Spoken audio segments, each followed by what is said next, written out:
very onset, I'd like to thank you for joining in. This webinar is part of the series of webinars for the L&D Leadership League, which is aimed to bring together best-in-class L&D practices from across organizations and industries in this country. This Matters initiative in partnership with CCL, Great Lakes Institute of Management, and SIMA, and is aimed at promoting knowledge enhancement and development of this esteemed group. Predominantly three objectives to this league: knowledge enhancement, best practice sharing, and increasing the effectiveness of L&D professionals. In today's webinar are as interesting as they sound. It will focus on traditional versus new capability development methods, the need in this approach, talent pipeline, and the implications of the demographic shift on learning and capability development. To share with us his immense experience and passion for the subject, Mr. Sanjay Dutt, who is the VP and Global Head of Capability Development at EXL Services. Sanjay has 20 years of experience in organizational enablement and capability development. He has been with EXL since 2010 and leads the learning function there. He has been the pioneer in the industry to have linked business performance with the training through performance enhancement interventions. This webinar is sponsored by our partners, Center for Creative Leadership, Cornerstone On Demand, Great Lakes Institute of Management, and the Chartered Institute of Management Accountants. To know more about them and how they enable individuals and organizations, please do take out time and visit their websites. Without any further delay, I'll hand it over to Sanjay now to take over. Over to you, Sanjay. Good morning and welcome everybody, and thank you everybody for joining in. My name is Sanjay Dutt, and Vikram, thanks so much for the introduction. I hope I'm able to do justice to the good words that you said about me. But okay, at the outset, I really do want to kind of share that, I'm kind of aware that all of us out here are experts in learning. All of us know and appreciate the importance of learning. So I really, in some way, probably am, preaching to the converted, probably the preachers themselves.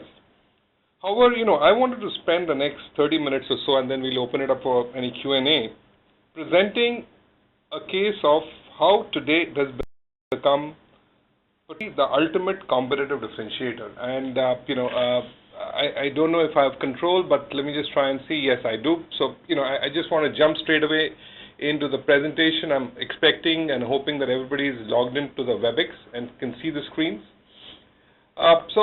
Jack Welch, of course, articulated it brilliantly, and while I think we all understand the meaning and the import of the statement, I guess the last three words, that learning today is fast trending to be the ultimate competitive advantage, is what is of particular interest and note, I guess, to this audience and probably to everybody across the globe who are HR and learning and development practitioners. I also wanted to kind of put a disclaimer that what I say may not be totally representative, as I speak out of experience, and you are aware of the organizations that I've worked for. I, though, of course, have consulted across industries. However, I would request you to please view my comments in a broader light and a broader perspective, and I'm happy, like I said, to kind of open this up for discussion there. So let's spend a few minutes probably revisiting, which a lot of us, at least most of us, would probably be aware of, would know. So learning and development of the past.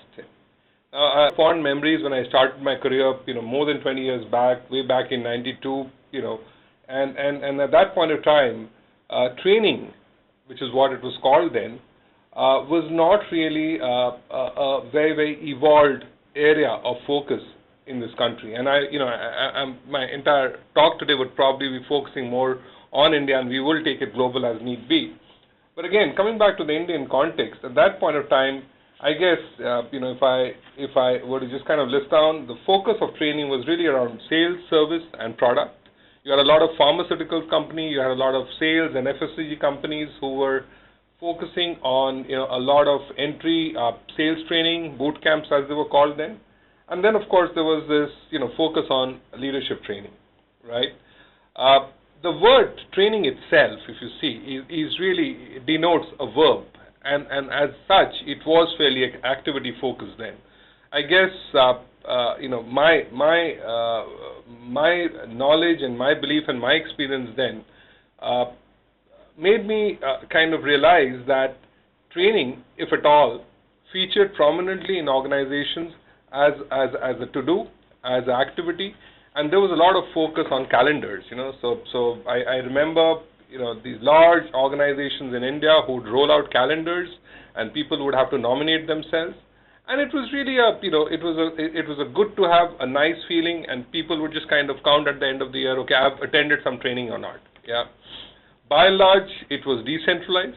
Yeah, there was a huge amount of focus on instructor-led, and I remember fondly the XPs that we would churn out. Yeah, initially, of course, the XPs or transparencies that they would be, we would write on them with the transparency pens, and then later they started getting kind of printed out. So we started using printouts.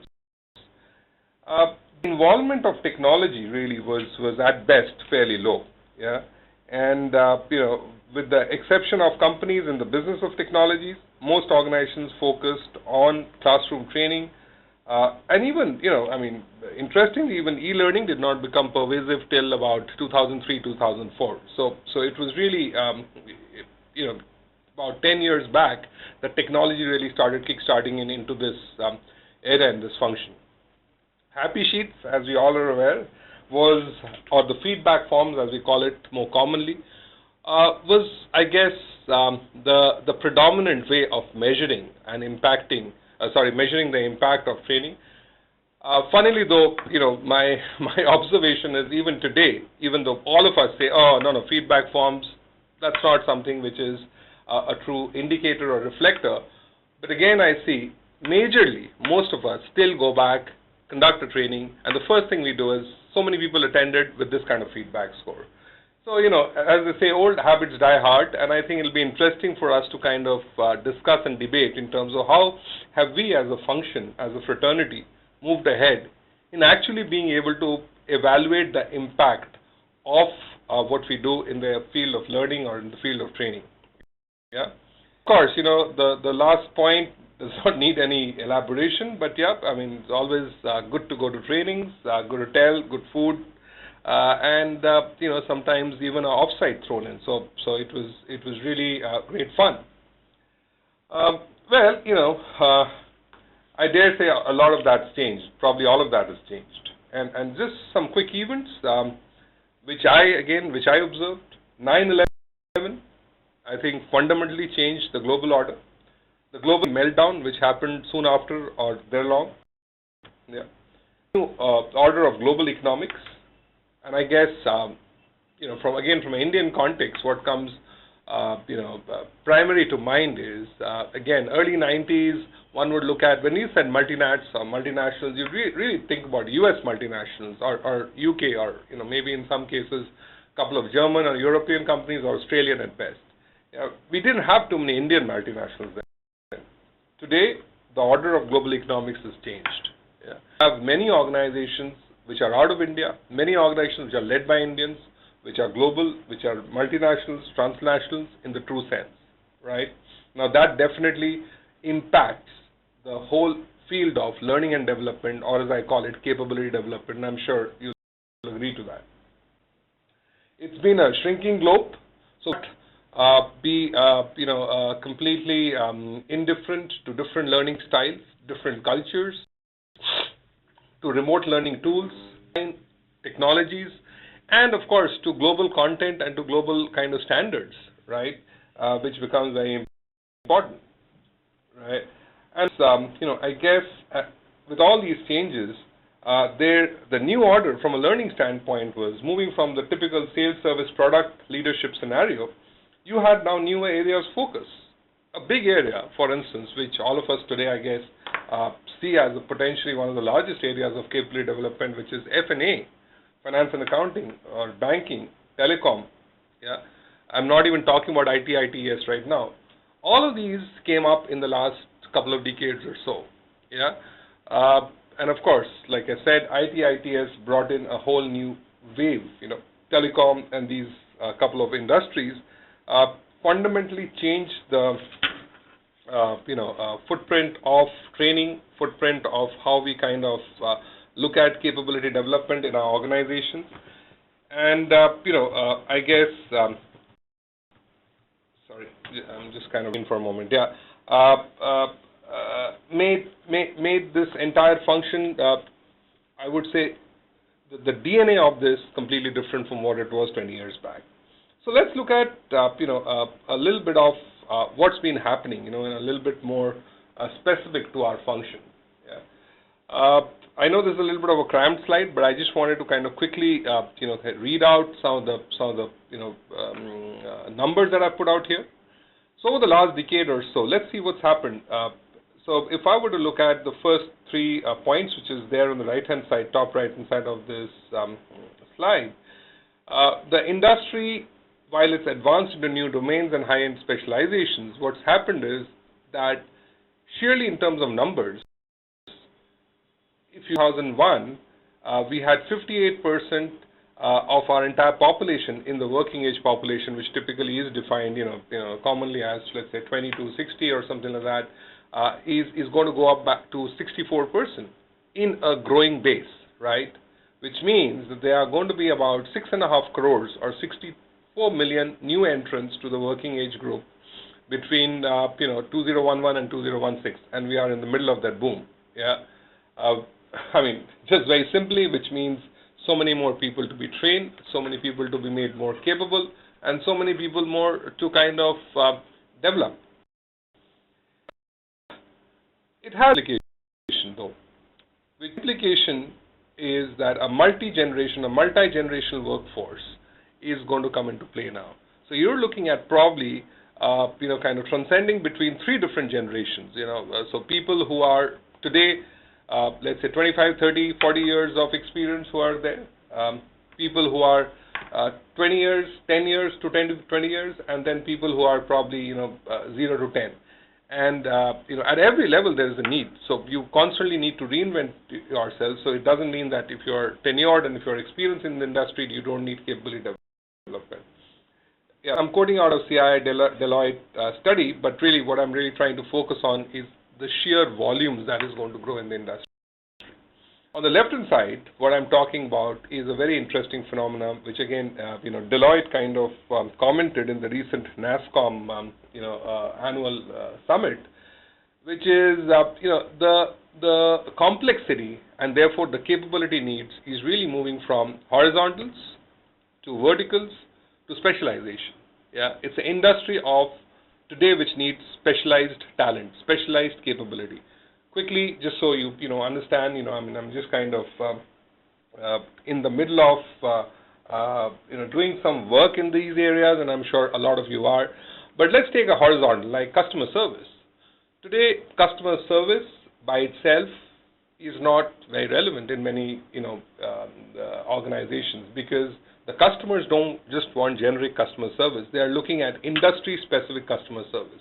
So there's a verticalization, right? So, the way you do customer service in the banking industry is probably vastly different from the way you do it in a prescriptive industry like healthcare.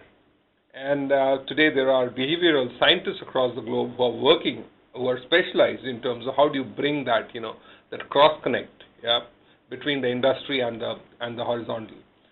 Similarly, we can take several examples. F&A as a horizontal. You can look at, let's say, travel as a vertical, and look at travel accounting, and again the experience there and the specialization which you need there. So it is obviously going up. So in summary, if I were to just kind of put both these aspects, not only are the numbers going up, the complexity and the impact needs are going up very, very significantly and very rapidly. Yeah. So it really leads to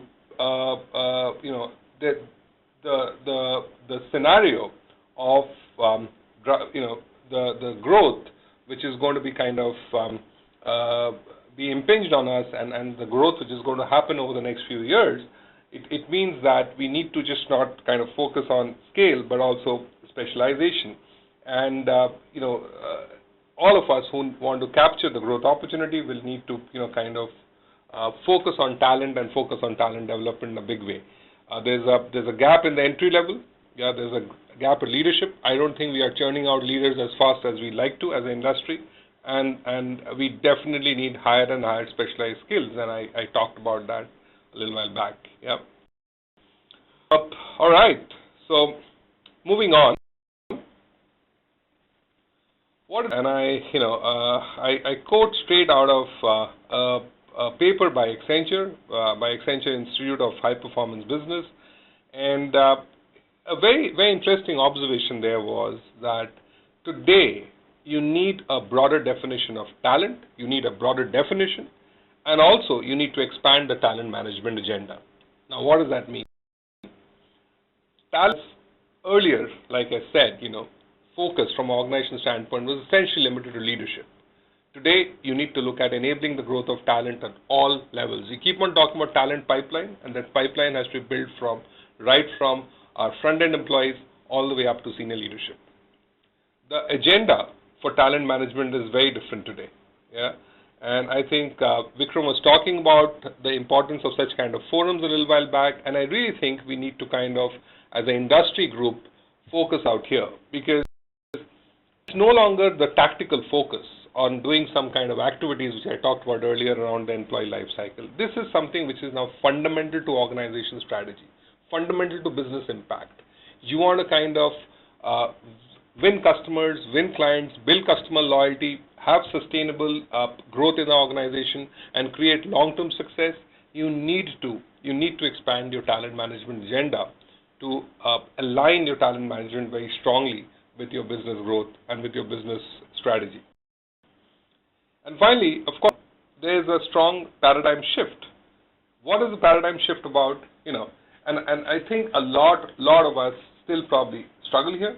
Yeah, the paradigm shift is moving from managing talent or to supporting operations to multiplying talents. Now, what does that mean? Yeah, it really means that one cannot be any longer dependent on just going and hiring talent. Yeah, you cannot grow your organization at the rate of you can hire specialized or capable talent, if I may use the term. Because it's not going to give you sustained competitive advantage. You need to create a mechanism, you need to create an engine within organizations to multiply, to, so to say,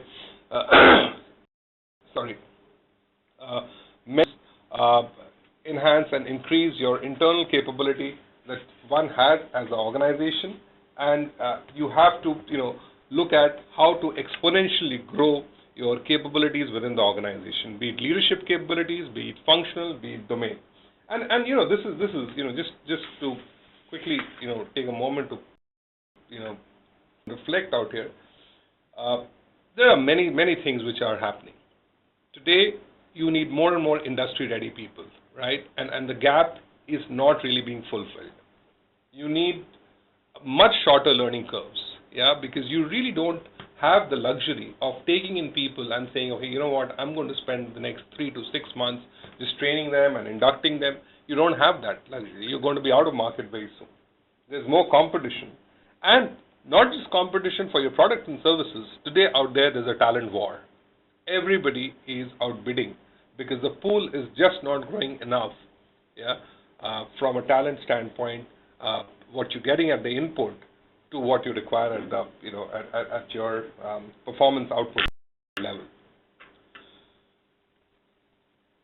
So challenges which we as an industry face, I again touched on some of those, but we all know that it is cost. There is significant recruitment and training cost which keeps on going up because you want more specialization. You want specialization in every area. I mean, I was I pointed out some of them. You need actuaries in insurance. You need care management specialists in healthcare. You need analytics capabilities. You need people in the legal services who are specialized in MRTP or in different areas. You need, IFRS specialists. You need US GAAP specialists. So every area you need to kind of focus on building that capability within that organization, and it's not inexpensive to get that kind of talent, right? And even if you do get them at a particular level, training them is a significant cost. Worse, there's high attrition because people are more and more aware of the different opportunities that are out there and the talent war which is going on there. It's funny how I still talk to a lot of people, at one generation ahead of me and figure out that they've been working for a company for 30 years or 40 years, and I talk to people who are one generation below me, and I think it's rare to even find people who've kind of worked for more than 30 months in a company in a large percentage. You have people who change organizations as faster than some of us change gloves or something like that. Yeah. That of course kind of big time impacts the entire cost economics of an organization. And finally, of course, there are seasonal peaks and troughs. We've all seen the industry, there is no peak or trough which is sustainable. We've seen that in fact last 5 years, if I were to comment, it's been up and down. I mean, it's really never been up. I mean, it's been tough going, and all of us know that productivity has become a big factor in terms of managing our talent basis. So what do? Do you hire for your peaks, or do you save costs for your troughs? And that's a perennial challenge. Speed to market, I talked about it. It's really essential today for us to survive in the market, right? You need specialized talent, and you need them quickly. You need them there for you to be able to be in the market, right? And of course, performance. The client performance standards are ever increasing. Value creation, business impact, domain expertise, being a consultant, being a specialized consultant are all the new mantra. So you need to, again, focus on how do you build strategic and holistic solutions as opposed to reactive capability development models, which have been, thriving in the industry today in terms of the way we've kind of typically seen this function over the last couple of decades or so, right? In a sense, it is a challenging time. It's not easy, the work we do as talent practitioners, as L&D practitioners, but that's really the calling. And I think we should look at this challenge really as a big opportunity, because here's the opportunity for us to kind of move the needle and move away from being a support organization to being a business driver. And I think that's as much true and as much important for organizations or for functions as much as it for individuals themselves. Yeah. Quickly, last few slides, I just wanted to focus on, so what do we really need to kind of do from my standpoint, from my point of view. I think, outside in is a great approach that Dave Ulrich actually pointed out, where he talked about customer-centric HR, which is a new next level of human resource management. So let's look at what does that mean. Yeah. Till date, the HR stroke capability development or learning organizations have been like a mirror, right? You kind of show to the organization, you do gap assessment, you do training need assessment, you say, okay, this is where we are lacking and this is where we need development. But today, I think the ask is a little bit more. It's no longer about being a mirror, being a window. Yeah. So just to kind of articulate this a little bit more, it's no longer about being a best employer anymore for us, because that was what a typical HR aim would be, or a typical capability development aim. Let's become a best employer, an employer of choice. I think today the calling is not to be so much an employer of choice alone, that's important, but being an employer of employees who are preferred by our customers. So we need to have an employee base, a talent base who our customers want, right? And as such, it's essential for us to look at best practices globally, what's happening, do industry research, look at benchmarking data all the way. Industry standards become very important. The industry I represent, There's a body called NASSCOM here in India, where I'm sure many of you who come from the similar industry, you know that there are industry standards that are being developed. Today, government has opened up, sector councils for skilling, and looking at how do we kind of create a standardized model of developing capability and developing talent in this company. And we need to obviously look at what are the global talent pools. So again, what I'm really trying to say is that the role that each one of us play today is getting redefined. Not just look at your role as just saying, okay, I'm a trainer or I lead a training function. You need to look at the different parameters and dimensions that I think we are discussing here today. You need to look at, so new location strategy, for instance, is not just a business calling anymore. It's a talent calling also. So where do you get? So in the Indian context, do you get talent here? So if you're operating out of NCR, do you get talent pools in Jaipur, or do you get talent pools in, let's say, tier 3 cities, or do you get talent in tier 4, or can we move south, can we move west?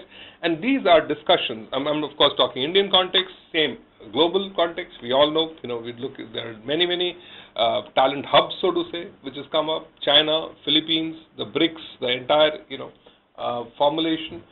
Central Europe has come up strongly as a talent location. So I really think that we need to be outside in that perspective first. Second is, how much are we working with our customers directly as opposed to working with internal employees? How external focused are we in terms of our operations really?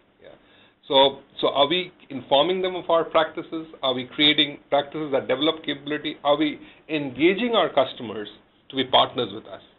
Now I think some of you will say it's not that easy to engage customers, and that's where the challenge lies. You need to create that value, and that co-creation of value is important along with your customers for you to be relevant in the marketplace, right?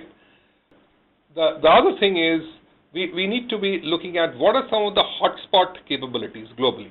So no longer are we looking at the country as a whole and then saying, okay, whatever we do, it's here. But you need to now look at global sourcing of talent and global development of talent, which really means that, okay, fine, if we need to move to, let's say, Poland for this kind of capabilities, or if you need to move to South Africa for this kind of capability, or if you need to move to Russia for this kind, so be it. And you need to look at what is the global footprint of talent hubs and what are the hotspots which you want. That's one.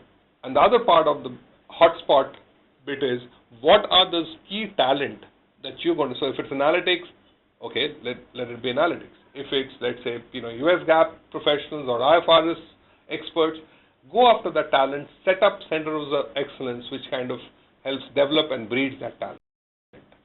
Yeah. Networking is the new mantra. I don't know how many of us find time out of the daily schedules to network, but it is no longer a secondary good to have part of our roles. I think it's primary. Yeah. Are we networking? Are we setting up clubs in the industry? Are we dealing with different people like us across the industry, across our intra or inter-industry?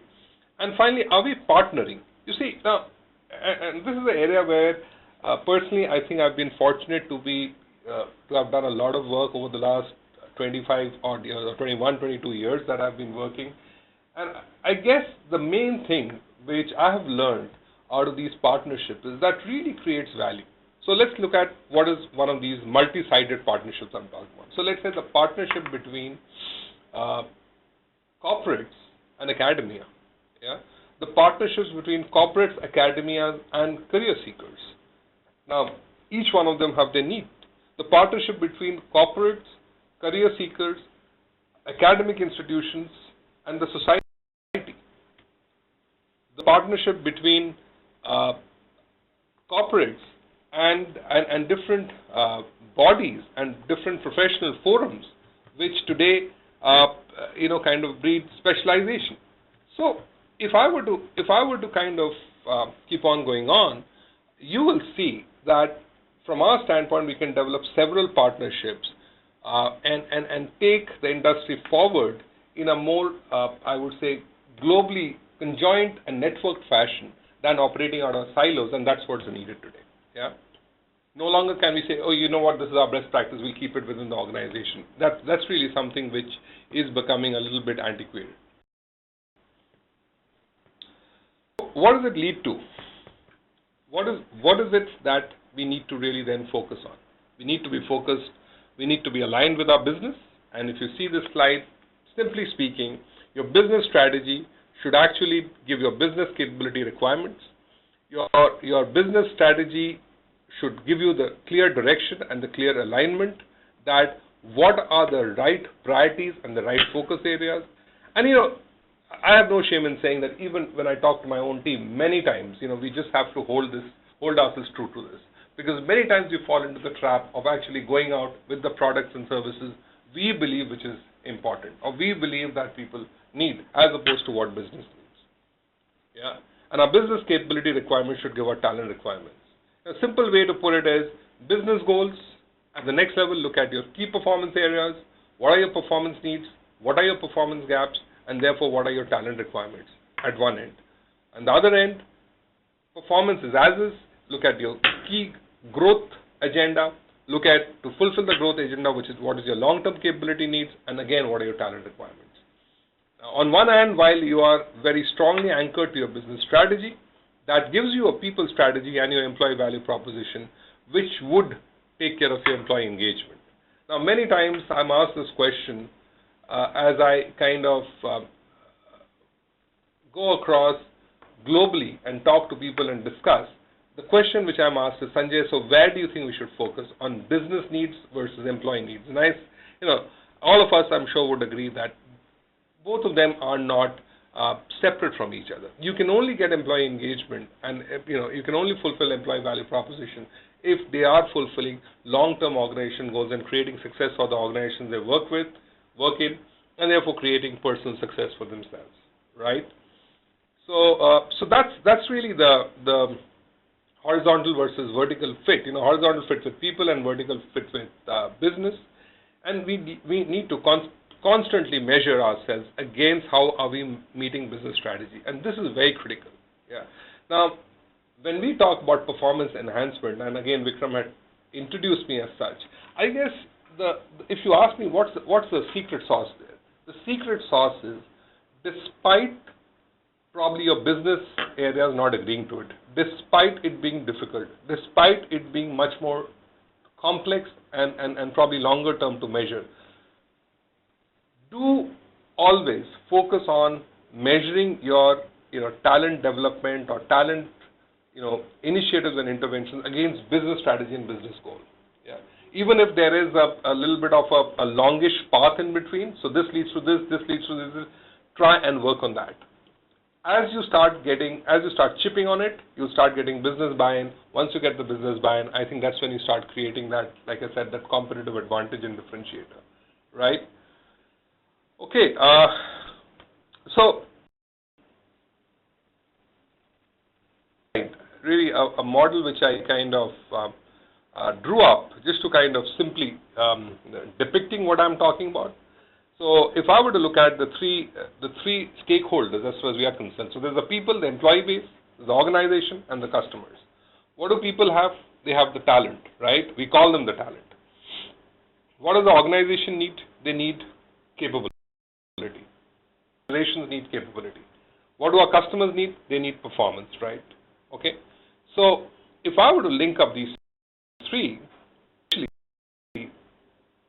from an organization standpoint, there's a need for faster, cheaper, better, and more accurate and predictable talent, right? Why I'm saying accurate and predictable? Because you want to kind of ensure, as you go more and more into standardized centers of excellence, as value-added yet very, very cost-effective kind of service providers, you need to be very, very accurate and predictable. It should almost become like science, that okay, if this is the input, which is your people, if this is the process, which is a capability development process, the output or the outcome, which is a business performance, should be X.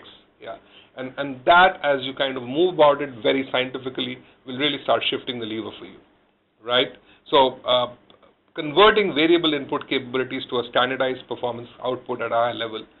And from an organization to customers, really, the customers would need higher performance, diverse subject matter expertise, and from organization standpoint, even our existing people keep on becoming new employees due to the need for new capabilities. So it's not just people who are hiring, but even within the organization, you keep on you keep on churning your capability needs, so to say, right? Okay, and ultimately, if we can create this chain successfully, it creates opportunities for growth for the organization. It creates opportunities for growth for our employees, and development of new capabilities, newer business, and that, to my mind, is really the integrated new age capability development framework we should have. So if I were to look at what's the input if there are people, so skill, knowledge, and behavior, and what's the output if it's specialized performance, and if we can get this equation correct, then we're going to be building a long-term competitive sustenance for our organization. In summary, the new mantra is create an end-to-end integrated talent solution. I say it's integrated because you cannot just look at your hiring, your recruitment, your training, your talent management, your business HR separately. It has to be one line, because ultimately the fundamental work you're doing is you're developing capability and you're kind of adding value, right? So from sourcing talent, which is really fulfillment, how does learning play a role in sourcing talent? So do you create, do you want to kind of look at the decisions as make or buy, which we talked about earlier? So do you want to kind of buy, which is not going to be sustainable? So you need to look at making. So you need to kind of work close in hand with the recruitment people and hire at a semi-ready state and get them off the curve, which I'm sure most of us are doing. And that's really the fulfillment part of it. So, this is really, to play, my favorite quote here is to play the game, you have to be inside the game, right? To win the game, you have to play the game, and to play the game, you have to be in there, right? Many times, we're not being able to, kind of bid for new businesses, new customer segments, because we don't even have that talent there, right? And then move them up the value chain, higher performance, and finally build long-term capabilities, right? This is the new mantra. My last slide before I open this up for any Q&A is, so from a way forward standpoint, I guess we need to really move from being a support function to being the cornerstone of strategy, right? Talk about build, don't buy. Rate cards. Now, what's rate cards?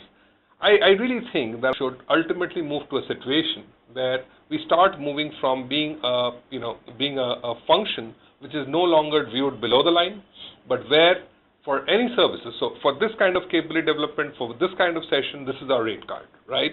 And manage our business, manage us as a business. So we have a rate card for business, and we should have talent on tap. So your customers come say, you know what, we need these kind of people, this kind of specialists, we need guys who are distribution experts in this, in this area, in our, let's say, in our, consumer product line, and we should be able to, give it to them. Yeah, and that's really point of arrival. And we need to have a rate, and our customers or our clients, which is our internal customers, should know that this is a rate. And that's how we really become a business critical function, which is viewed as business critical. Obviously, the direct impact is that we become completely measurable, right? The challenge out here is that we can make ourselves irrelevant also if we are not up to the ball, because then what we're telling our customers that you got a choice is that they do have a choice. We are there right now because we are viewed as internal extensions, but there is a choice always available, right? So in a sense, I am saying, can we become a profit driver from being a cost center? We need to be continuous. The learning has to be continuous, and it has to be blended, right? Blend, what kind of blends? We all know about this, the new mantras, simulations, gamifications, non-classroom content and programs, yeah, webinars such as this. So let's not limit ourselves with infrastructure, time, resource, and cost needs. Let's see how do we kind of supersede that and move ahead and kind of create a very strong learning platform, so to say, and learning architecture for our organization, which is really the point after this, right? Our leaders need to be leveraged fully.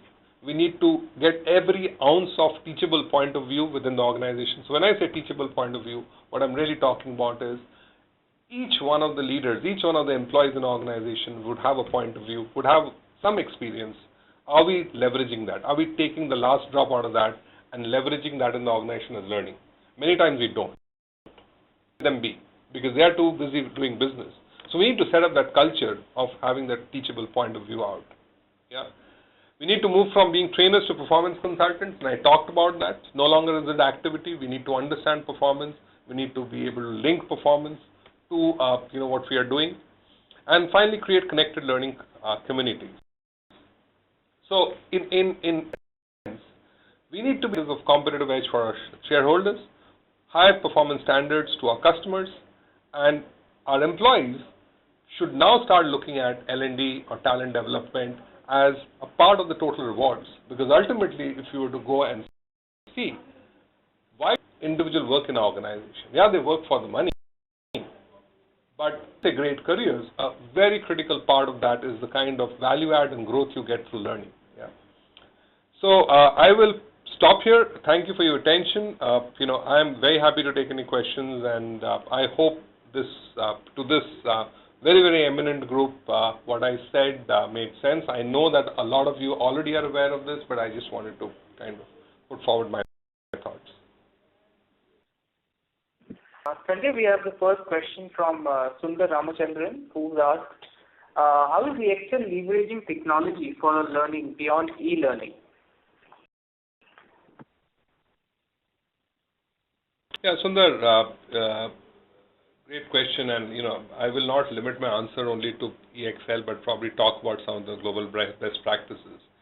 I think fundamentally, if I were to look at what does technology afford us, what does it allow us? So one, of course, it allows us reach, it allows us quality, it allows us I guess a lower cost as we productize training. But there are certain other ways that we can use technology. So one of the big ways of using technology is for assessments. Now, traditionally, how we do assessments has been through, probably questionnaires and psychometric tools and all of that. But I guess as we start aligning and linking training or learning more and more to business performance, you need to therefore recreate that performance-related assessment upfront, right? So there are systems like, what we typically call perceptual recording systems, which will actually, so for instance, if you are kind of practicing a skill, so let's say a role play or a presentation happening, you actually can create and develop technology tools by virtue of which people can, and let me just give you a very rough and a very simple, kind of illustration. So imagine you have a knob in your hand, which is a negative towards one side and a positive. All you can do is move your negative or positive, move the knob towards negative or positive as the discussion goes on, let's say the role play goes on, which kind of gives you a kind of, let's say a graph where as the conversation moves on, what are the negative points and the positive points. When you aggregate this and play it back on your laptop, on your computer as a person who's a participant in that role play, you can actually play back, if it's recorded, the entire kind of conversation and see what are the points you've made where you see the peaks coming in, which is the positive, and what are the points you've made where the negative goes. So, this is just an example of how do you actually assess performance when in let's say, through technology in a classroom situation. We all know about, of course, simulation and gamification, but I'm a big supporter of simulation, not just because it kind of allows you a risk-free environment to practice and to develop, but also to my understanding, it also gives your participants a greater risk-taking ability to try on new things. When you're simulating, and if you create the right simulation tools or the right gamification tools, you actually get people to be more interested, and they actually go in and try on more things and try out more stuff, which probably in a, let's say, a traditional role-playing scenario or a traditional just practice or on-the-job learning scenario, they would not. Yeah. So these are a couple of examples. I could talk about many more. So, using technology for your online assessments, using technology for actually doing what we typically call knowledge transfers remotely. Yeah, so today you have tools like Captivate and all, which will actually gives you real-time so to say knowledge transfer mechanisms. So Sundar, I think that not just EXL but the industry itself is trending very strongly towards using technology, and I think if I were to make a obviously with the disclaimer that look, this is my personal opinion, but if I were to look at 2020 or 2025, I would see probably 75% or 80% of what we do today being delivered through technology. I really think that anything which is standard, anything which is not at the highest levels of complexity and specialization, you could start using technology. I know of organizations which have even started using replicators or robos for training medium. Now, I don't think that we need to go that far, but I'm just saying that's where the future is headed to. Sanjay, we have a couple of questions from Priya Medeval. Priya asks, how does the turmoil in the economy affect the talent development agenda, and what can be done to keep it on track? So, I'm laughing because I'm sure many of you are actually laughing because, Priya, and I'm sure you have that smile also on your face because this is a challenge which all of us face. And I can tell you that most of my gray hair has been due to the turmoil in the economy and the impact it has on the talent development agenda, I can assure you. Luckily, I don't have too many, so it still means that we're still doing well as the economy. But yeah, no, seriously speaking, I guess the mentality and the culture has always been for most of the organizations is that as soon as there's a turmoil, the first thing you want to cut is you want to cut your discretionary spend, so to say, or your learning budgets or your talent development budgets, right? And that is the truth. It's a harsh truth, but that is the truth. I guess while many organizations would agree, and especially at a CEO level, I'm sure there's a complete understanding that actually it's in tough times that we need to invest in our manpower. It's in tough times that we need to keep on actually sharpening the sword, so to say. It doesn't really happen in practice. And I think it's understandable because, look, business priorities will always take precedence.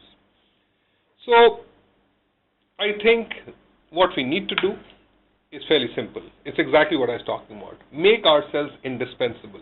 Move from being discretionary to being non-discretionary. Move to being a business driver to being a support function. Speaking, I think if an organization believes that when the going is tough, when I'm getting challenged, when the economy is not doing well, for me to win in the market, I need to focus on my talent more. Yeah. In any case, your long-term DNA and your long-term strategy becomes to invest heavily in talent development, right? On the other hand, it also means that when it's actually tough, you will continue to do that investment. So that obviously is the most widespread impact of economy in turmoil. But I think there are certain things which are a little bit more invisible, but which are very important, which happens when there's economic turmoil. One, I have always seen at least the 2 or 3 troughs that I've gone through in my career life. I have seen that usually turmoils throw up the need for new capabilities. Usually turmoil throws up the need for new specializations and newer and tighter and tougher and more, I would say, specialized needs for talent. Yeah, and typically, those companies who manage to kind of edge out competition, stay ahead when there is a turmoil, are the ones which really go on to win big time when the turmoil is over. I've worked for a very, very large travel and financial services organization, which all of us know what the economy went through when 9/11 happened, especially around travel. But I saw that great organization continuously investing and believing in kind of staying ahead of the competition by focusing on its talent management, talent development agenda, so that when things became stabilized, it was far ahead of its competitors in many areas. So there are plenty of such examples. Sanjay, we have a question from Rima Garg, who asks, how can HR add value to customers when they have no direct interaction with them? Well, Rima, I'm not certain I would completely agree that we cannot build direct. I mean, I agree that it's not easy. So one will first of all have to get an equal seat in the business leadership, right? So you have to ensure first that internally you're recognized to be a function which is equally critical for business growth and development externally. Once you do that with your internal stakeholders, so let me just take an example. So if your sales and marketing leads, or if your operation leaders believe that you are creating a competitive advantage and you are creating a differentiator with the customers, then they will surely, open up that linkage between you and your customers. Usually, if we don't create that linkage, it's not going to be easy to go reach the customers, because you're right, we are at the end of the day still on the back end from a structural standpoint, right? I think the other way is by you to start clearly, like I said, start building as an organization these networking and external partnerships where you kind of create a co-creation even from a talent standpoint model with your customers. And by the way, today, many customers, many clients are very, very happy to engage on that. They are happy to kind of help you recruit, or rather at least give you their inputs on recruitment. They are very happy to take part in the talent development agenda. They are very happy. I mean, maybe this is more true for B2B kind of situations, but even in B2C or consumer sales or other industries, you can look at ways and forums to build where you take feedback from your customers, build that in, create that channel. It's not going to be easy, Rima, but I think really if you ask me, the first step is for you to get a clear acknowledgement by your business leaders that you are directly creating business impact. If you do, then it becomes very easy for you to kind of get that connect with your customers. We have an interesting question from Sandeep Jain, who is interested to hear your experience of transforming an L&D function into a capability development organization. And he's interested to understand how you implement this approach that requires an expansive mindset shift across teams. And in your experience, how did you initiate this, and what are the kinds of conversations that you had within departments, and what were the obstacles that you faced? So thanks, Sandeep, and I think again a great question, Sandeep, you are yourself privy to some of these things which has happened in the past, but just quickly to give this answer, you see, I guess, for the interest of time, the first thing is for a L&D function or a training and development function or talent development or talent management function is to put a stake on the ground and say, you know what, I'm going to be holding myself accountable for business results. That's really the toughest part, if you ask me, because usually the answer is, will go around saying that, okay, how can I? And then your customers will actually ask you even more strongly, how can you? So I guess the first thing is a cultural and probably a more belief-driven facet where you actually say that, we are going to make a difference. Now, this sounds a little bit like, a little bit of a motherhood spiel, but I think that often kind of creates that, impact. But quickly, I think, Sandeep, in today's industry, in any case today, business itself, there's a strong recognition and realization that they cannot. I mean, if you look at any progressive company, they realize that you cannot keep training and L&D or talent development at the back seat. Yeah. So without even propelling or without even kind of having to nudge most of the CEOs, they are themselves understanding the importance. I think the second aspect is that, again, going back to what I was presenting, how closely are you linking yourself to the business strategy? You see, because traditionally HR or learning or training have spoken the language of HR. You speak the language of business and things change. So I think the starting point has to be business strategy, and it doesn't have to be HR needs or talent needs in isolation. They start saying, okay, what are your training needs? That is not a good starting point. Yeah. the starting point is, what's your business strategy? What are those key areas you need to focus on? What is your priority? And let them see you as trusted advisors. So my experience has been, once you start doing that, once you put the stake on the ground and you kind of take that risk. And yes, another quick thing is also to immediately, soon as you enter into a L&D scenario, to look at if it's decentralized, and if yes, centralization structure. I think you cannot have fragmented learnings. You need to create centers of excellence. So to create a center of excellence, yet be relevant and customized to your business needs. Now that's very important. So in a way, you need to have relationship partners. You need to have performance consultants in your team who build that connect. I think it takes a couple of years or so, but usually, to my knowledge, in 3 or 4 organizations that I've worked for, this has usually worked. Yeah, we have time for one last question. So in the interest of time, I'm going to club a couple of questions which are similar to each other. The first one is from Sunil Pathak, who asks, what challenges you face when you discuss talent management with your business leaders? And the second one is from Prasad Gade, who asks, is it possible to mention a few measures in measuring effectiveness in people strategy? I think the main challenge is, again, in the interest of time, let me quickly say, the main challenge is that you have to almost convert. People in business would typically not have time for you unless and until you kind of make them convinced. And I guess the biggest challenge is, biggest challenge, if you ask me, is for you to be able to talk the language of business. So if you ask me, Sanjay, what's the mantra? I think understanding of business is very important. Today, we talk about these things. It's not like what I said today is rocket science. I'm sure everybody is talking about this. But when you go out to practice, what we do is we go to business with very little understanding of our business. It's almost like being a doctor who has understanding of diseases or of the patient. Trust that doctor. So I think the credibility or the trust is a very important thing. So the thing is there.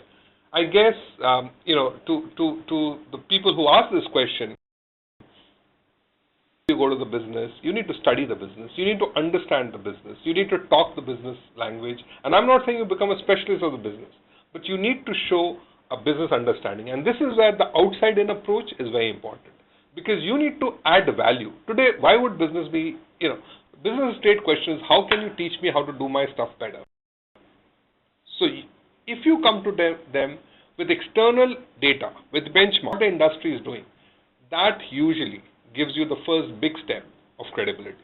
And then when you talk their language, a simple question, if you ask me, the question is, and to the second question also, if you ask me what is that metric, I think straight up, the question which should be asked, if your business leader is XYZ, say, business leader, what is that one thing if I do by the year for you in terms of result that you will say that I've done my job? Really ask this question. One business problem of yours where I can aid. Yeah. So I guess I really think that is what gets you that entry, and it's not going to be easy. You need to show them some results. You need to show them some interim results. You need to work at it. So you need to kind of convert. So some of the business metrics, if you ask me what are the performance metrics, it should be the business metrics. So if you ask me customer satisfaction, I think you should take customer satisfaction. Yeah, in the areas you're impacting. You should do control groups. You should do before after. You should do split run. Yeah. Use the different statistical methods of measuring and going back. Yeah. On the job, therefore, becomes a very important quotient, right? Customer satisfaction, quality, these are all areas that we can impact. So, thank you so much. I know that I probably didn't do justice to many of the questions. I'm happy to kind of, if through People Matters, to, kind of discuss this separately or later. But thank you for your time today. For sharing your immense experience and passion on the topic. I truly believe that every one of us has noted at least a couple of interesting things to take back and implement as part of our everyday thought process. Ladies and gentlemen, I'd like to thank you again for attending the webinar. If you have any further queries for Sanjay, do write into us, and we'll make sure that it reaches Sanjay. Sanjay, once again, thank you for your time. With this, we draw this webinar to a close, and I hope to see you again in our upcoming webinars. Have a great